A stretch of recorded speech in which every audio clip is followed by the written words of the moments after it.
नमस्कार, स्वागत है आप सभी का। आपके साथ मैं हूं आरजू साई।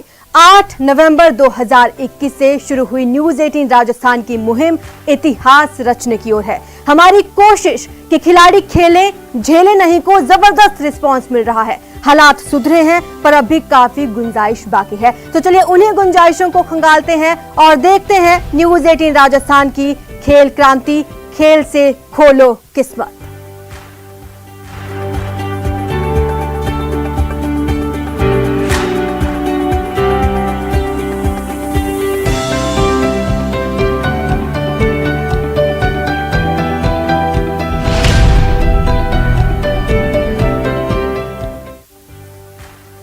खेल और खिलाड़ी आजकल किसी भी देश या प्रदेश की प्रगति के सिंबल बनते जा रहे हैं। इस बात को गहलोत सरकार ने भी अच्छी तरह समझा। यही कारण है कि पिछले 3 सालों के अपने कार्यकाल में प्रदेश सरकार ने खेल और खिलाड़ियों के लिए कई नवाचार किए हैं। नौकरी आसान, सुविधाएं भरपूर, खिलाड़ियों की हर दुविधा होगी दूर। हर दिन लगातार हो रहे नवाचार, खेलों के प्रति समर्पित है सरकार।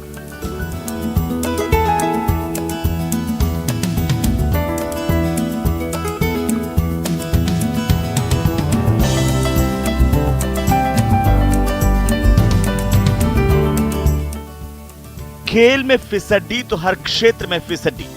तेजी से बदलते दौर के बीच खेल और खिलाड़ी किसी भी देश या प्रदेश की प्रगति के पैमाने बनते जा रहे हैं। ओलंपिक में जीते पदकों की संख्या बताती है कि चीन महाशक्ति बनता जा रहा है कि अमेरिका में अभी भी पुराना दमखम बाकी है।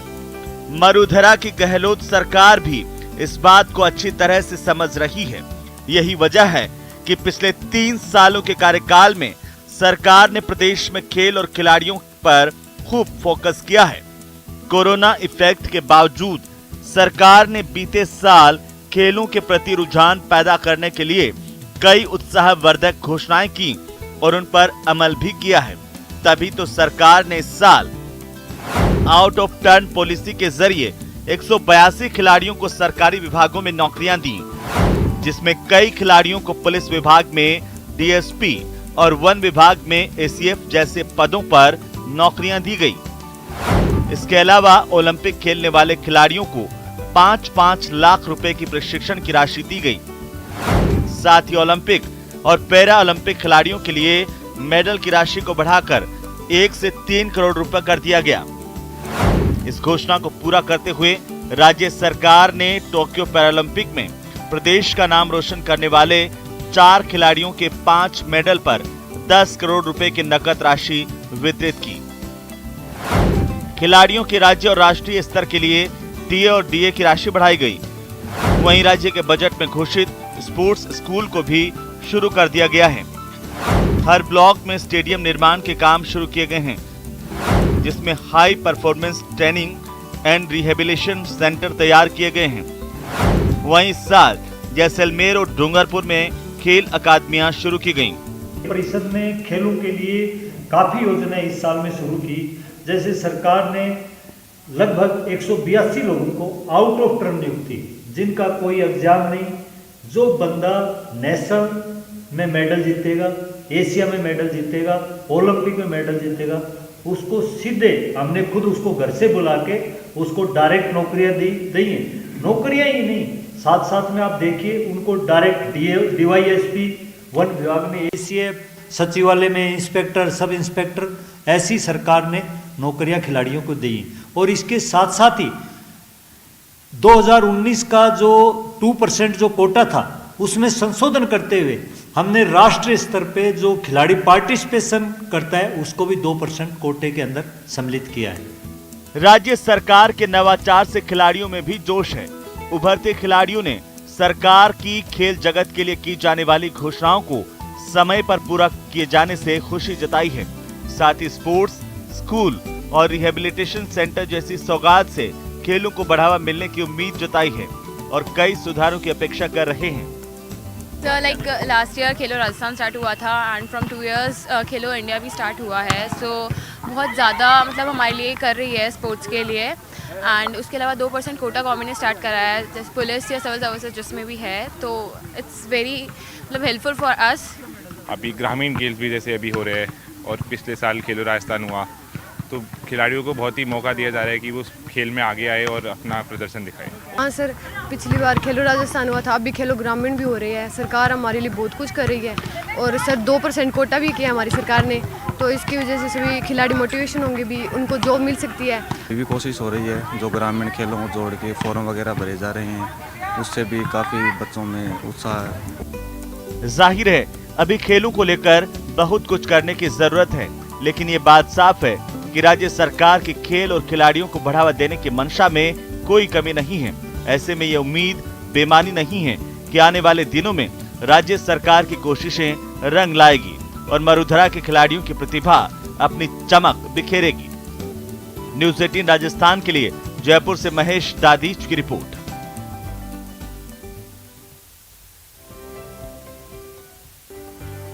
खिलाड़ियों को जीत के बाद यदि पुरस्कार और प्रोत्साहन समय पर मिलता है तो उनका हौसला दोगुना हो जाता है, लेकिन राज्य के सर्वोच्च खेल पुरस्कार माने जाने वाले महाराणा प्रताप पुरस्कार और प्रशिक्षकों को गुरु वशिष्ठ अवार्ड बीते 3 सालों से नहीं मिला।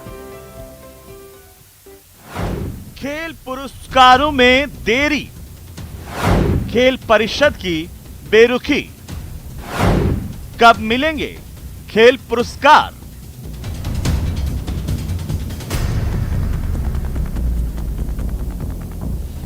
खेल और खिलाड़ियों पर सरकार का खास फोकस रहा है, लेकिन खिलाड़ियों को दिए जाने वाले पुरस्कारों को लेकर खेल परिषद की बेरुखी नजर आई है। बीते 3 साल से श्रेष्ठ खिलाड़ियों को दिए जाने वाले महाराणा प्रताप पुरस्कार नहीं दिए जा सके हैं। साथ ही प्रशिक्षकों को मिलने वाले गुरु वशिष्ठ अवार्ड्स का भी इंतजार बना हुआ है। खेल परिषद ने आवेदनों को ठंडे बस्ते में ही डाल दिया है। सर देखिए, इसमें हमने बहुत ही ऑफिसर से भी मिले हैं, बहुत लोग से बात भी किया है। सब लोग के पास एक ही रहता है कि हम लोग के पास बजट नहीं है और बजट के कारण हम ये सब देरी कर रहे हैं। तो सर बाकी चीज़ों के लिए बजट आ जा रहा है, पेश हो जा रहा है, चीज़ें हो जा रही है बाकायदा, लेकिन आप खिलाड़ी और जो कोच हैं उनको अगर समय पे अगर आप उपलब्ध चीज़ें नहीं कराएंगे तो सर मुझे नहीं लगता कि राजस्थान से कोई किसी भी क्षेत्र में आगे बढ़ पाए। करके उसको प्रोत्साहन मिलना चाहिए। गहलोत सरकार ने आउट ऑफ टर्न पॉलिसी के आधार पर भले ही प्रदेश के खिलाड़ियों को सरकारी नौकरी का तोहफा दिया हो, लेकिन प्रदेश के खिलाड़ियों और कोच को खेल से जुड़े प्रतिष्ठित अवार्ड के लिए बीते 3 साल से इंतजार करना पड़ रहा है। खेल परिषद ने समय समय पर आवेदन तो लिए, लेकिन अवार्ड्स नहीं दिए। साल 2018-19 की बात की जाए तो 27 प्रशिक्षकों ने गुरु वशिष्ठ अवार्ड के लिए आवेदन किया। वहीं 66 खिलाड़ियों ने प्रताप अवार्ड की दावेदारी पेश की। साल 2019-20 की बात करें तो गुरु वशिष्ठ अवार्ड के लिए 39 और प्रताप अवार्ड के लिए 113 कुल आवेदन किए गए।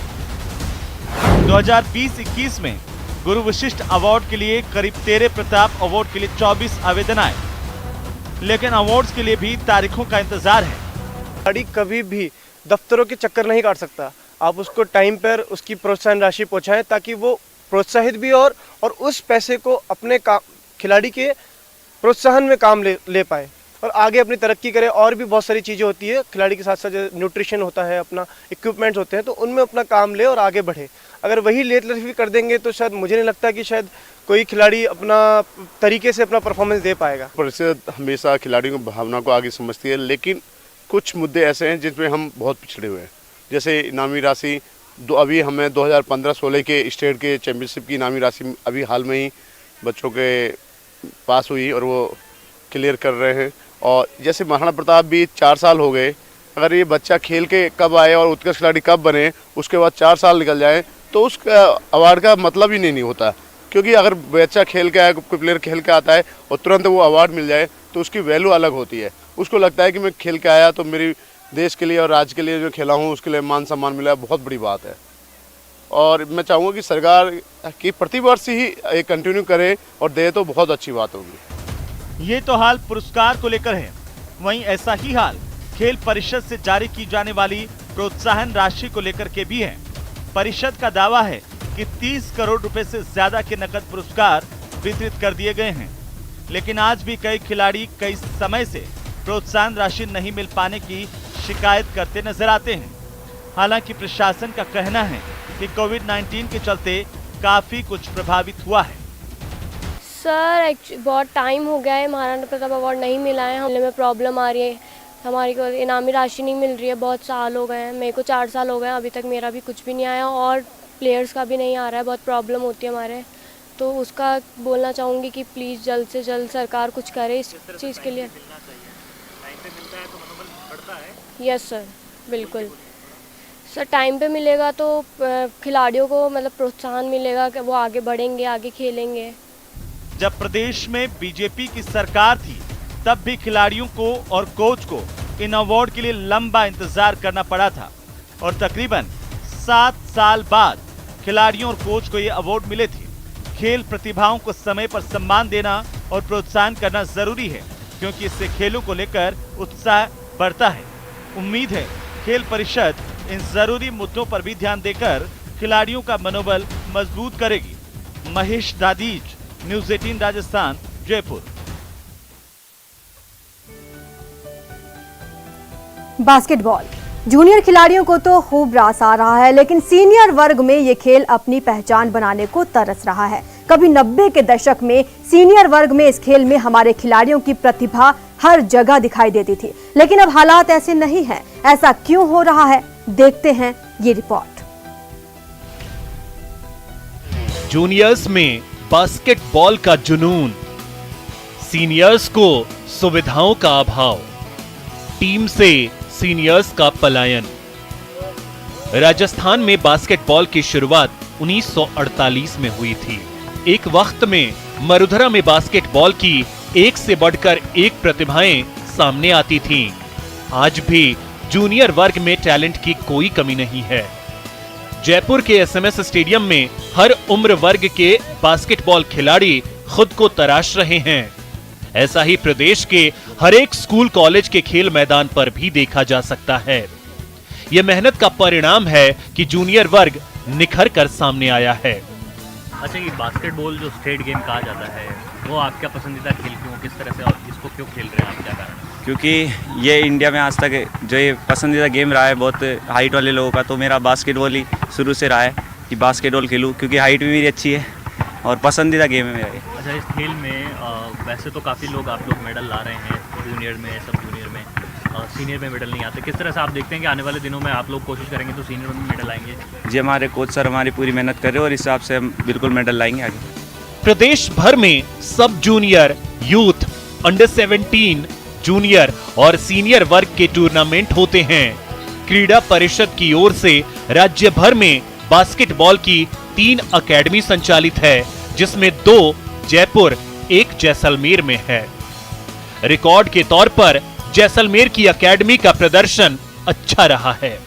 हमारी तरफ से हमारी मेहनत पूरी है और हमारे कोच भी हमारी पूरी मेहनत करा रहे हैं हमें, और इस हिसाब से हम आगे जाके मेडल जरूर लाएंगे। अभी किस किस तरह से किन किन में मेडल आ रहे हैं आप लोग के?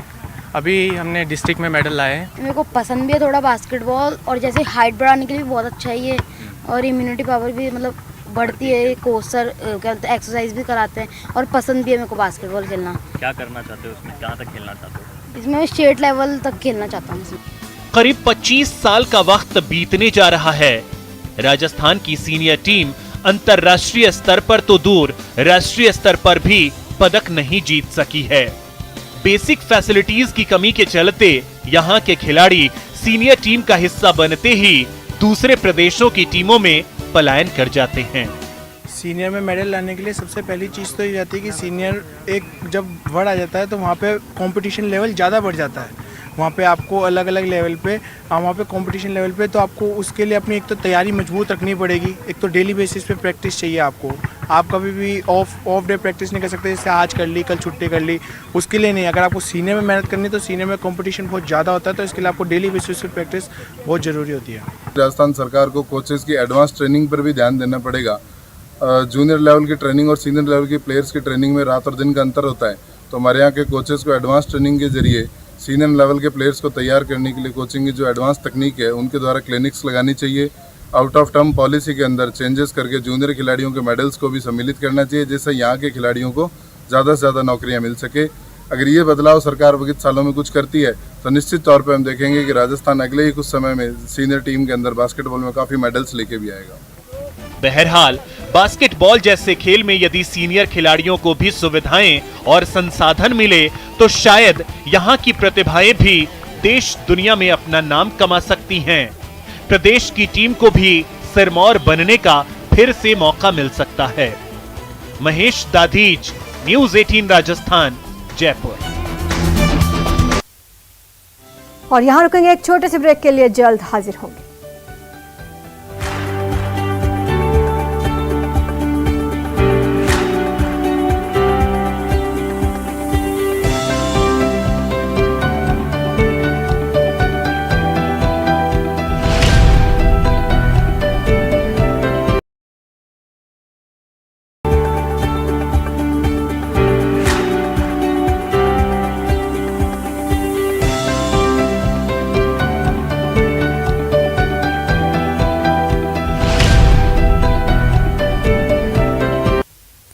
खेल के क्षेत्र में करियर बनाने के लिए ये बेहद जरूरी है कि जिस भी खेल में आपकी रुचि है उस खेल के प्रति आपका जुनून बेहद हाई लेवल का हो। इसके अलावा आपको सही गाइडलाइन और सपोर्ट की भी जरूरत होती है। राजसमंद के आदिवासी और पहाड़ी अंचल में ऐसा ही एक गुरु होनहारों को गढ़ने में जुटा है।